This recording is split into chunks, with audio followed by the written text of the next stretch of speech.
The Funhouse. At the edge of town stood a funhouse, a crooked building with peeling red paint and broken clown lights, and a laughing mouth for an entrance.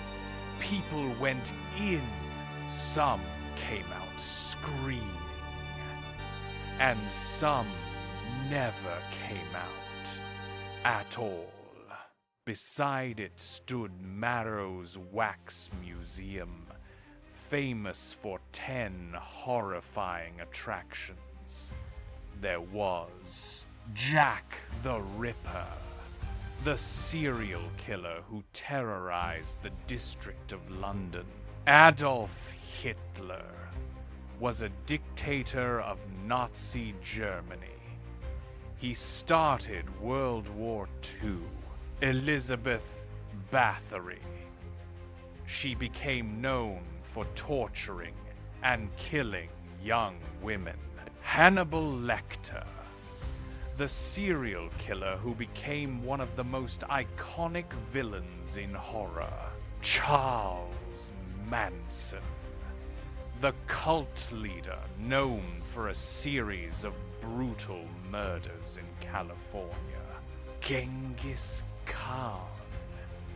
He was known for several ruthless conquests and the Mongol Empire. Dracula, the nobleman from Transylvania who survived by drinking human blood.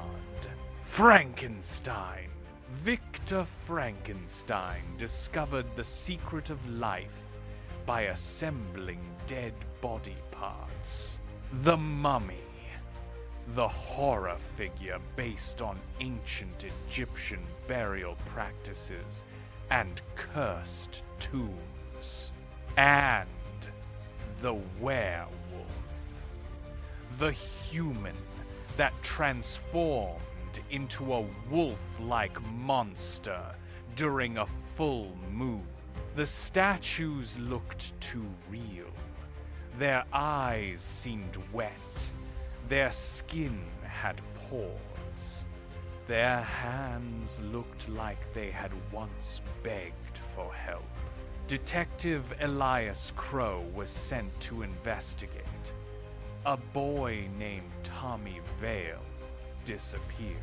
He gone into the funhouse with 9 friends and never came out.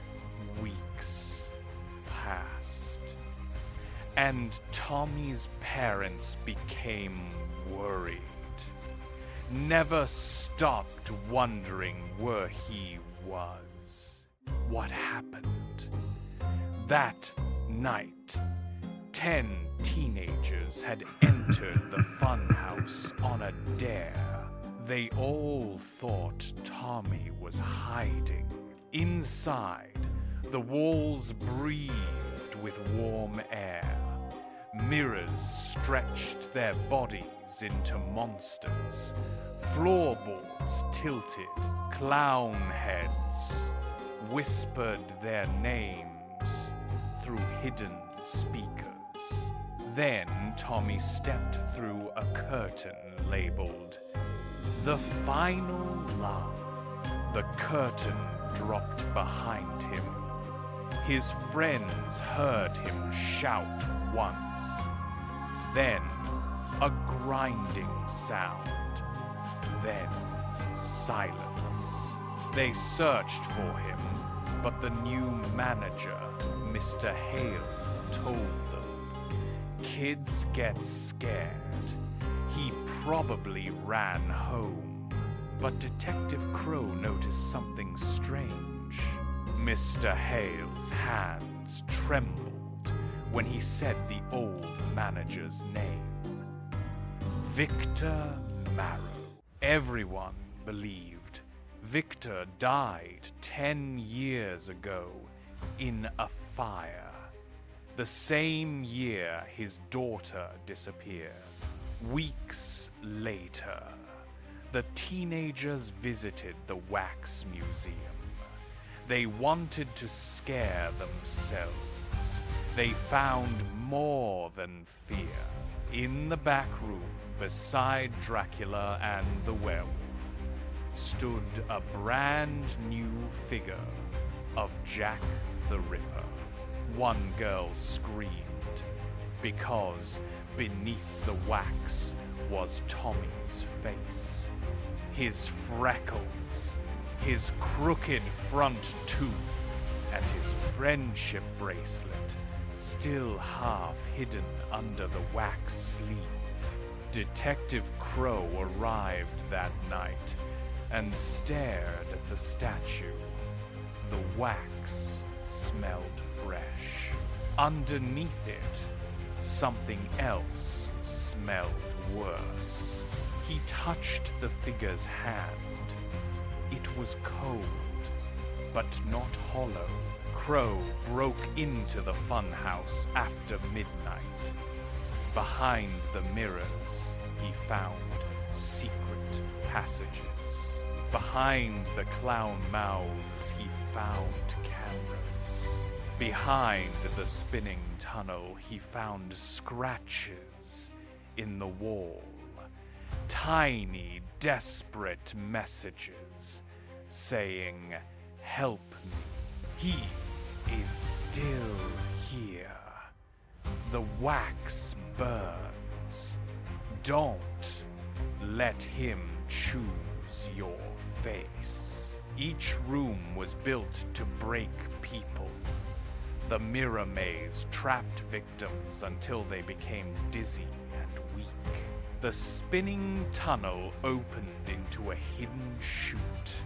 The laughing clown room pumped gas that made people confused. The drop floor sent victims into a basement. There, Crow found molds shaped like human faces, hooks, chains, old carnival restraints, wax vats bubbling like yellow soup, and 10 metal nameplates waiting on a table. Each one had a teenager's name. Tommy had been chosen as Jack the Ripper. 9 more kids were planned. 10 attractions. 10 kids. 10 years since Victor Marrow lost his daughter. Crow searched the museum records and found an old photograph. Victor Marrow had a daughter named Lily. She was 10 years old. She had died in the funhouse, but not by accident. Victor had killed her during a fit of madness after she ruined one of his wax displays. Then, horrified by what he had done, he covered her body in wax and placed her in the museum. The attraction became famous. People called it the sleeping doll. Everyone loved it.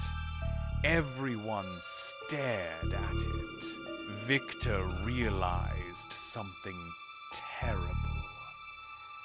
Death made perfect art. When the fire happened, people thought Victor died.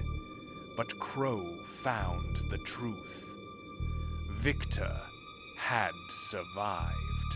He had hidden beneath the funhouse for 10 years, while the new manager, Mr. Hale, helped cover for him.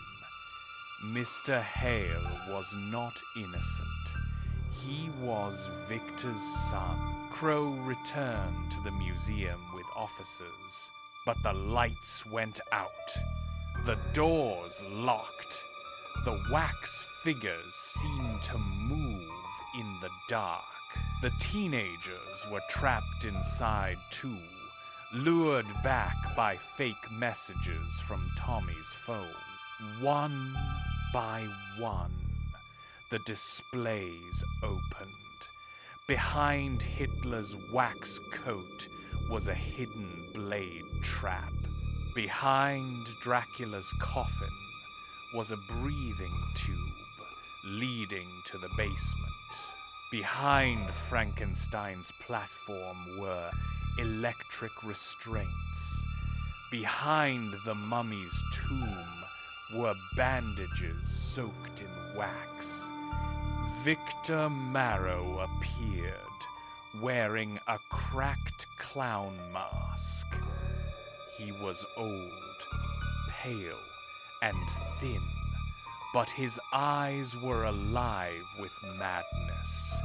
My museum was empty, he whispered. Now it will be eternal. Crow tackled him near the wax vat. During the struggle, Victor's wallet fell open. Inside was a picture of Lily, worn, creased, carried for 10 years. On the back, written in shaky handwriting, "My first perfect statue." Crow realized Victor had never loved the museum because of art. He loved it because every statue let him repeat the crime again and again and again. Victor Marrow was arrested, and Mr. Hale confessed. The missing bodies were found beneath the Funhouse, sealed behind wax walls. Tommy was removed from the Jack the Ripper display and finally buried. The court gave Victor 10 years in prison, 1 year for each planned attraction. But on the day he was taken away, Victor smiled at Detective Crow. "You still don't understand," he said. "The Funhouse chooses people. I only listen." The Funhouse was shut down. The museum was boarded up, but months later, Crow returned alone. Inside the dark wax museum, he found one display still standing. The sleeping doll. Lily. Her wax eyes were open now, and in her hand was Victor's old wallet. Crow stepped closer. A speaker crackled from somewhere inside the funhouse. A child's voice whispered, "Daddy's coming home!" Then, from the funhouse next door, the old clown mouth entrance lit up by itself. The painted lips stretched wide, and laughter filled the empty street.